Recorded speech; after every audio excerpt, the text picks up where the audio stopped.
இப்போ பாருங்கள், ஷாபான் மாதத்தில் 15 வந்து விட்டால் 3 யாசின் ஓதுவாங்க. ஒரு யாசின் எதுக்கு?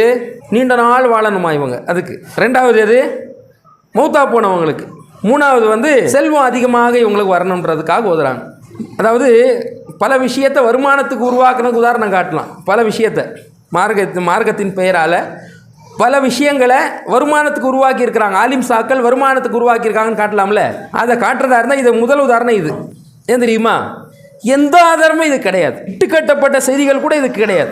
ஷாபான் 15 அன்றுக்கு நீங்கள் 3 யாசின் ஓதுங்கள் என்றோ 3 இன்னென்ன காரணங்களுக்கு ஓதுங்கள் என்றோ ஒரு செய்தி கூட கிடையாது, ஒரு ஹதீஸ் கூட கிடையாது. சிலது பலவீனமான ஹதீஸை வச்சு செய்வாங்கள்ல, அது கூட இது கிடையாது. இதுக்கு 100க்கு 100% சொல்லலாம். இது காசுக்காகவே உருவாக்கி ஹஸ்ரத்துமார்கள் உருவாக்கி வச்ச விஷயன்றதுக்கு இது உதாரணம் காட்டலாம். அதாவது நன்மை நினச்சி பாருங்கள், 3 யாசின் ஓதுவாங்க. பிதாத்து எவ்வளோ ஊறி இருக்கு பாருங்கள் மக்கள் மத்தியில். பிதாத்து அவ்வளோ ஊறி இருக்கிறது நன்மை என்ற பெயரில். ஆனால் மார்க்கத்தில் ஒரு ஹதீஸில் எந்த விதமான ஆதாரமும் இல்லை.